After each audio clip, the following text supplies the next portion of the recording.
Hello दोस्तों, नमस्कार। स्वागत है आपका GW क्लासेस के आज के महत्वपूर्ण करंट अफेयर्स के सेशन में। आप सभी कैसे हैं? आशा करते हैं आप सभी लोग स्वस्थ और मस्त होंगे। आज का मोटिवेशनल कोट है, ना थके हैं पैर अभी, न हारी है हिम्मत, हौसला है कुछ बड़ा करने का, इसे अभी भी सफर जारी है।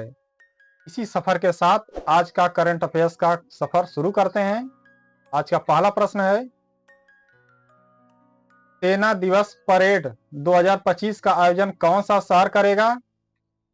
Option A Jaipur, option B New Delhi, option C Pune और ऑप्शन डी इंदौर। इसका सही उत्तर है ऑप्शन सी पुणे। पुणे 15 जनवरी 2025 को पहली बार सेना दिवस परेड की मेजबानी करेगा। यह परेड 1949 में भारत के पहले सेना commander in chief field marshal KM Cariappa के सम्मान में आयोजित की जाती है।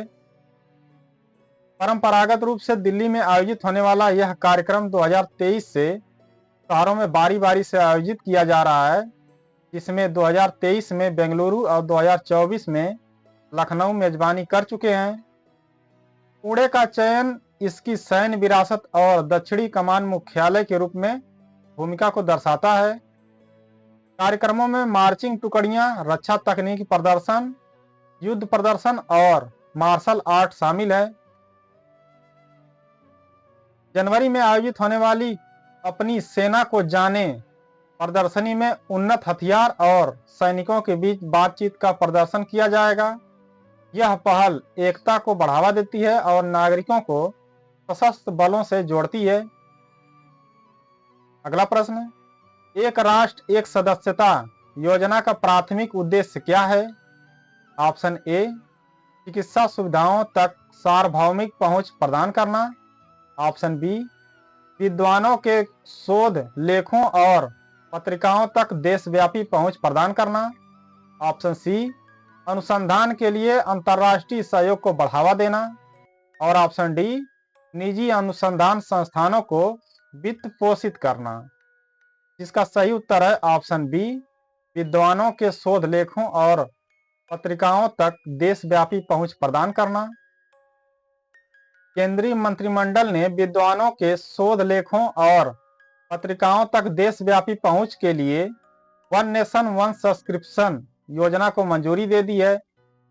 इसे सरकारी उच्च शिक्षा संस्थानों और केंद्रीय अनुसंधान एवं विकास प्रयोगशालाओं के लिए एक डिजिटल उपयोगकर्ताओं के अनुकूल प्रक्रिया के माध्यम से प्रशासित किया जाएगा। यह योजना अनुसंधान और नवाचार का समर्थन करती है, जो ANRF पहल का पूरक है। सूचना और पुस्तकालय नेटवर्क राष्ट्रीय सदस्यता का समन्वय करेगा, जो एकीकृत पोर्टल के माध्यम से पत्रिकाओं तक पहुंच प्रदान करेगा। इस योजना में सभी सरकारी प्रबंधित उच्च शिक्षा और अनुसंधान एवं विकास संस्थान शामिल हैं। 2025 से 2027 तक इस योजना के लिए 6000 करोड़ रुपए आवंटित किए गए हैं। यह सरकार की शिक्षा पहलों और गुणवत्तापूर्ण उच्च शिक्षा तक पहुंच को बढ़ाता है। अगला प्रश्न, हाल ही में सर्वोच्च न्यायालय ने भारतीय संविधान की प्रस्तावना में किन शब्दों को शामिल करने को बरकरार रखा है? ऑप्शन ए धर्मनिरपेक्ष समाजवादी, ऑप्शन बी गणतंत्र न्याय, ऑप्शन सी स्वतंत्रता समानता, ऑप्शन डी बंधुत्व संप्रभुता। इसका सही उत्तर है ऑप्शन ए धर्मनिरपेक्ष समाजवादी। सुप्रीम कोर्ट ने 42वें संशोधन की संवैधानिक वैधता को चुनौती देने वाली याचिकाओं को खारिज कर दिया, जिसने 1976 में आपातकाल के दौरान प्रस्तावना में धर्मनिरपेक्ष और समाजवादी शब्द जोड़े थे। कोर्ट ने कहा कि इन शब्दों को व्यापक स्वीकृति मिली है और स्पष्ट किया कि अनुच्छेद 368 के तहत संसद की शक्ति प्रस्तावना सहित संशोधनों की अनुमति देती है। फैसले में इस बात पर जोर दिया गया कि संविधान एक जीवंत दस्तावेज है, जो भारतीय समाज में उन अवधारणाओं को विकसित होती व्याख्या को दर्शाता है। अगला प्रश्न, यमांडू ओरसी को किस देश का नया राष्ट्रपति चुना गया है? Option A Paraguay, option B Uruguay, option C Venezuela, option D Guyana. जिसका सही उत्तर है ऑप्शन बी उरुग्वे। वामपंथी राजनीतिज्ञ और पूर्व मेयर यामांडू ओरसी ने उरुग्वे के राष्ट्रपति चुनाव में जीत हासिल की, जिसमें 5 साल के रूढ़िवादी नेतृत्व के बाद केंद्र वाम सरकार की वापसी हुई। पूर्व राष्ट्रपति जोस मुजिका द्वारा समर्थित ओरसी पर्यावरण नीतियों, सामाजिक समावेशन और आर्थिक विकास के लिए संतुलित दृष्टिकोण पर जोर देते हैं। अगला प्रश्न, भारत में शिक्षकों को सशक्त बनाने के लिए शिक्षा मंत्रालय द्वारा हाल ही में लॉन्च किए गए अभिनव डिजिटल प्लेटफॉर्म का नाम क्या है? Option A teacher app, option B teach now, option C learn smart, option D edutech hub. जिसका सही उत्तर है ऑप्शन ए टीचर ऐप। केंद्रीय शिक्षा मंत्री धर्मेंद्र प्रधान द्वारा लॉन्च किया गया टीचर ऐप आधुनिक कक्षाओं के लिए आवश्यक कौशल से शिक्षकों को लैस करके भारत में शिक्षा में क्रांति लाने का लक्ष्य रखता है। भारतीय एयरटेल फाउंडेशन द्वारा विकसित यह पाठ्यक्रम वीडियो और इंटरैक्टिव सत्रों सहित 260 घंटे से अधिक मटेरियल प्रदान करता है। यह प्लेटफॉर्म राष्ट्रीय शिक्षा नीति 2020 के अनुरूप है, जो छात्र जुड़ाव और सीखने के परिणामों को बढ़ाने के लिए निरंतर शिक्षक विकास के महत्व पर जोर देता है। यह ऐप शिक्षण पद्धतियों में सुधार करता है और स्कूलों को प्रभावी शिक्षण वातावरण में बदलने का लक्ष्य रखता है। अगला प्रश्न, सूर्य का अध्ययन करने के लिए इसरो के सहयोग से प्रोबा 3 मिशन का नेतृत्व कौन सा संगठन कर रहा है? Option A ESA, option B NASA, option C JAXA, option D Roscosmos. इसका सही उत्तर है option A ESA. Proba 3 mission, जिसे 4 दिसंबर 2024 को PSLV XL रॉकेट पर लॉन्च किया जाना है, का नेतृत्व यूरोपीय अंतरिक्ष एजेंसी ईएसए इसरो के सहयोग से कर रही है। इस मिशन में कृत्रिम ग्रहण बनाने के लिए 2 सटीक रूप से संरेखित छोटे उपग्रह शामिल हैं, जिससे सूर्य के कोरोना और सौर घटनाओं का विस्तृत अध्ययन संभव हो सकेगा। यह सौर अवलोकन और अंतरिक्ष अन्वेषण में अंतर्राष्ट्रीय साझेदारी को आगे बढ़ाने में ईएसए की भूमिका को उजागर करता है।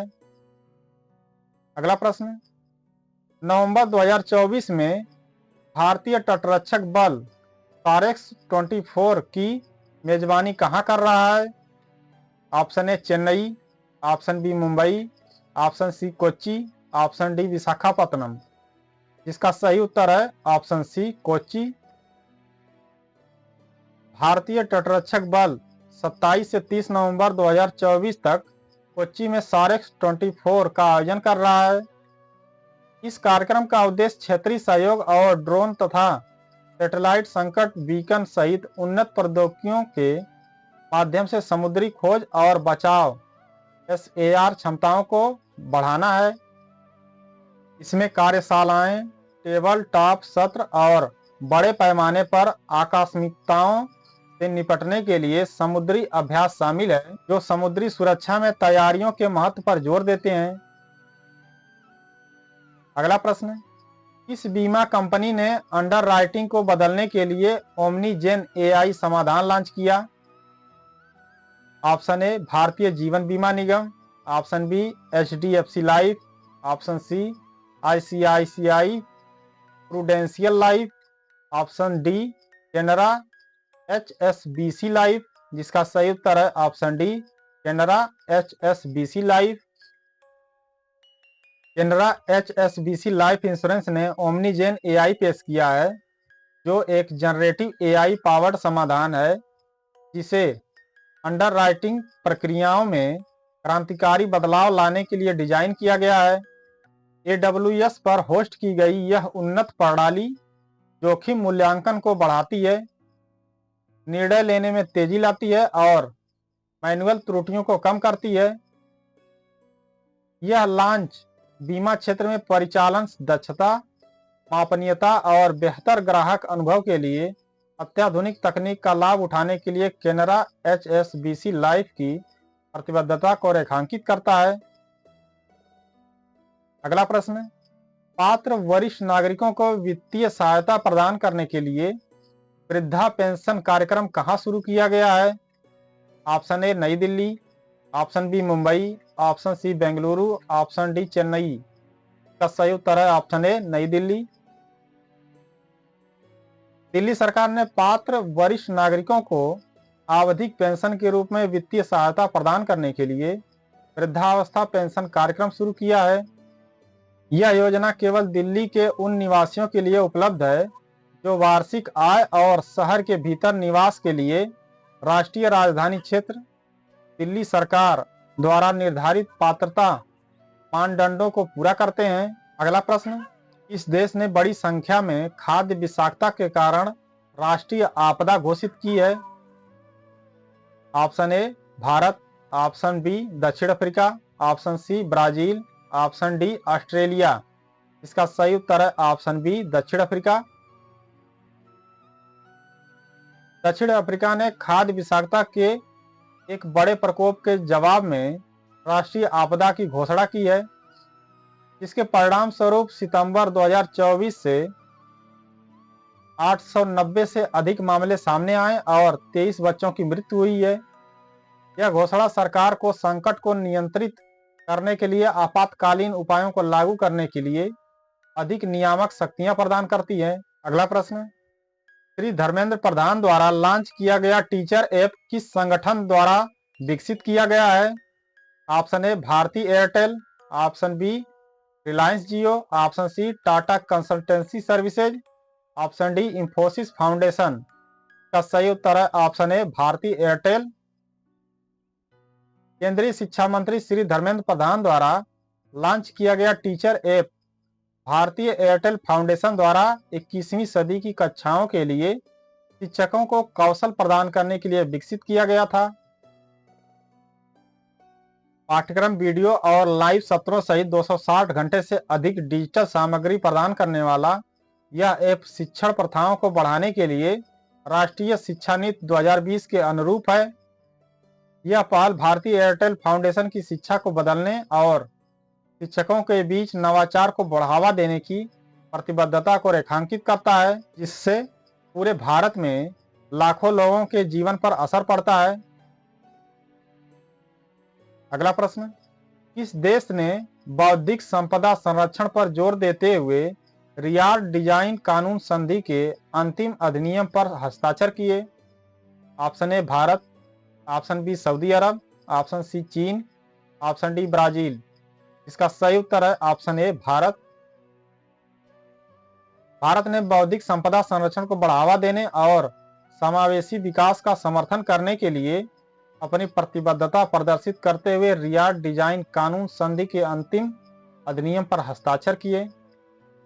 इस संधि का उद्देश्य औद्योगिक डिजाइन संरक्षण ढांचे में सामंजस्य स्थापित करना है, पंजीकरण प्रक्रियाओं को सरल बनाना और SMEs स्टार्टअप और स्वतंत्र डिजाइनरों को महत्वपूर्ण लाभ प्रदान करना है।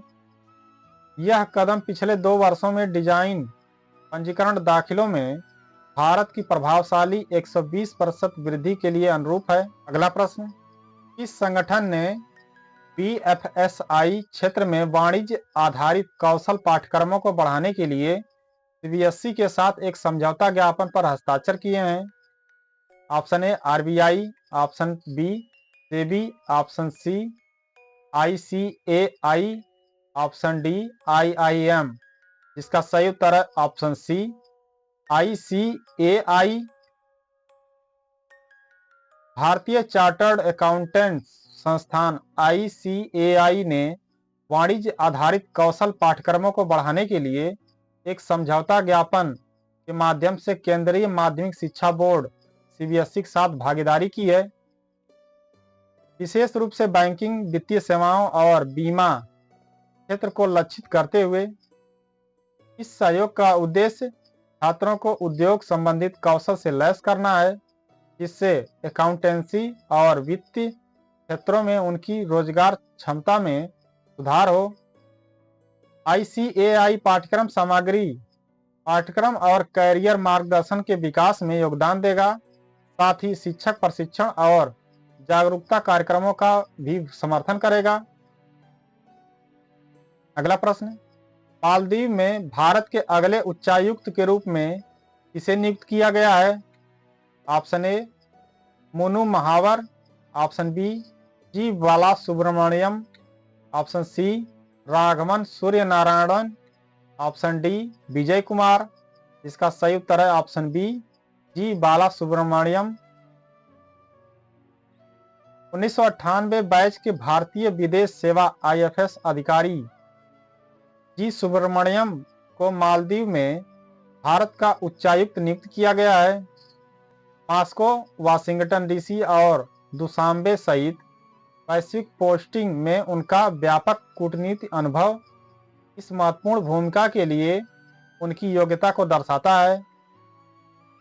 उनकी नियुक्ति हिंद महासागर क्षेत्र में एक प्रमुख भागीदार मालदीव के साथ संबंधों को मजबूत करने पर भारत के रणनीतिक फोकस को दर्शाती है। बाला सुब्रमण्यम इस नई नियुक्ति से पहले नाइजीरिया में उच्चायुक्त के रूप में कार्यरत थे। अगला प्रश्न, ब्राजील में भारत के अगले राजदूत के रूप में किसे नियुक्त किया गया है? Option A Suresh Reddy, option B Vikram Misri, option C Pradeep Kumar, option D Dinesh Bhatia. इसका सही उत्तर है option D Dinesh Bhatia. 1992 batch के भारतीय विदेश सेवा IFS अधिकारी श्री दिनेश भाटिया को नवंबर 2024 में ब्राजील में भारत का अगला राजदूत नियुक्त किया गया है। एक विशिष्ट करियर के साथ भाटिया ने अर्जेंटीना में भारत के राजदूत और टोरंटो में महावाणिज्य दूत सहित कई महत्वपूर्ण भूमिकाएं निभाई हैं।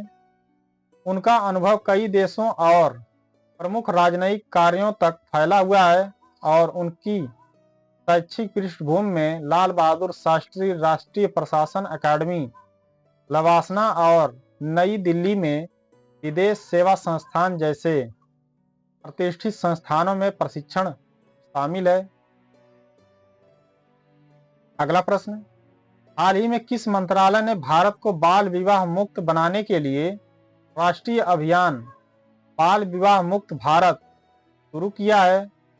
ऑप्शन ए विज्ञान और प्रौद्योगिकी मंत्रालय, ऑप्शन बी स्वास्थ्य और परिवार कल्याण मंत्रालय, ऑप्शन सी महिला और बाल विकास मंत्रालय, ऑप्शन डी गृह मंत्रालय। इसका सही उत्तर है ऑप्शन सी महिला और बाल विकास मंत्रालय। केंद्रीय महिला एवं बाल विकास मंत्री अन्नपूर्णा देवी ने 27 नवंबर 2024 को विज्ञान भवन नई दिल्ली में बाल विवाह मुक्त भारत अभियान की शुरुआत की। यह अभियान बेटी बचाओ बेटी पढ़ाओ 2015 से प्रेरित है। इस अभियान का उद्देश्य बाल विवाह को खत्म करना और शिक्षा व उद्यमिता के माध्यम से लड़कियों को सशक्त बनाना है। बाल मृत्यु दर, लिंगानुपात और शिक्षा में प्रगति के बावजूद 5 में से 1 लड़की की शादी 18 साल से पहले हो जाती है, जिससे गरीबी और मानवाधिकार का उल्लंघन होता है। बाल विवाह के खिलाफ शपथ में 25 करोड़ नागरिक शामिल होंगे।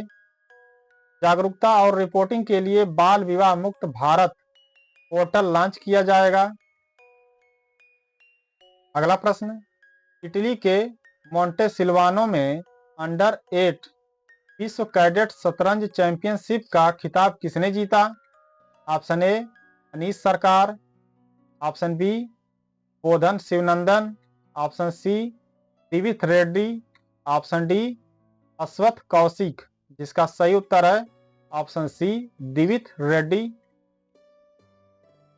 हैदराबाद के 8 वर्षीय दिविथ रेड्डी ने इटली के मोंटेसिल्वानो में अंडर 8 विश्व कैडेट शतरंज चैंपियनशिप जीती। सात्विक जैन और जिमिंग गुओ के बराबर थे, लेकिन बेहतर टाई ब्रेक स्कोर के कारण स्वर्ण पदक हासिल किया। 1784 की FIDE रेटिंग वाले दिविथ ने अपने पहले 4 मैच जीते, 2 हारे, लेकिन फिर लगातार 5 मैच जीतकर खिताब अपने नाम किया। FIDE विश्व कैडेट चैंपियनशिप 2024 14 से 27 नवंबर 2024 को इटली के मोंटे सिल्वानो में आयोजित की गई, जिसमें U8, U10 और U12 की श्रेणियां थीं। अगला प्रश्न, पेन्नायार नदी जल विवाद में कौन से 2 राज्य शामिल हैं?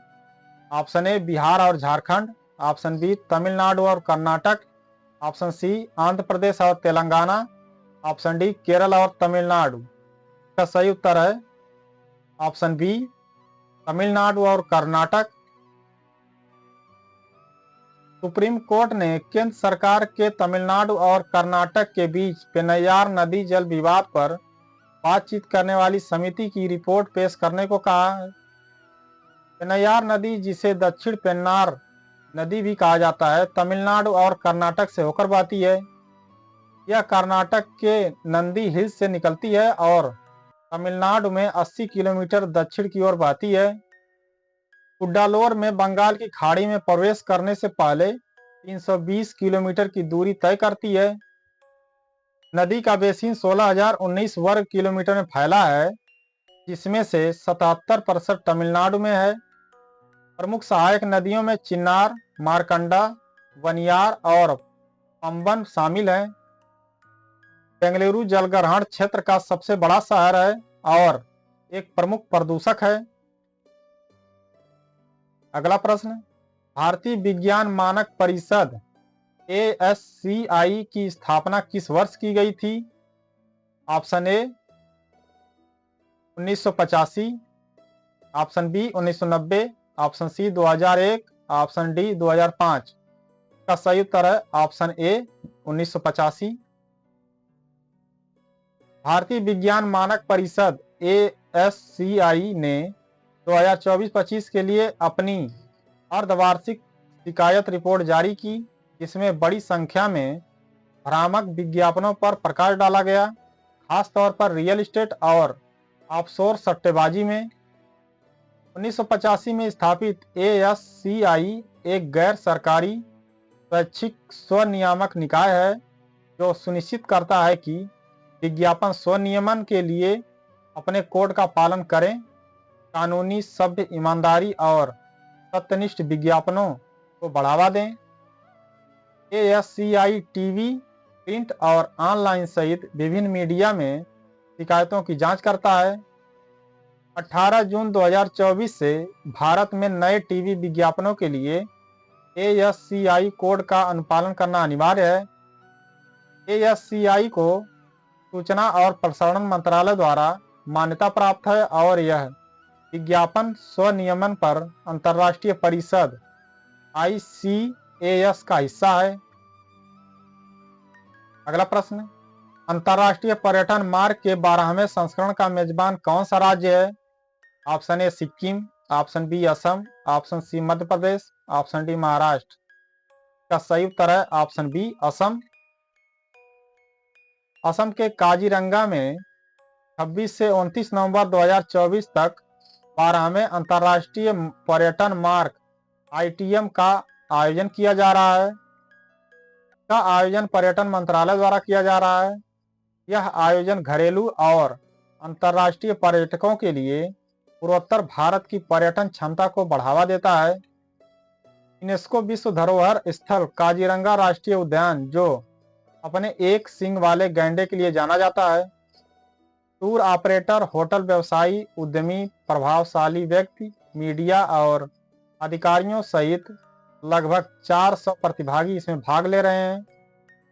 ITM उद्योग को मजबूत करने के लिए नेटवर्किंग, सहयोग और पर्यटन व्यवसायों को बढ़ावा देने के लिए एक मंच प्रदान करता है। आज का करंट अफेयर्स यहीं पर पूर्ण होता है। एक बार फिर से, ना थके हैं पैर अभी, ना हारी है हिम्मत, हौसला है कुछ बड़ा करने का, इसलिए अभी भी सफर है जारी।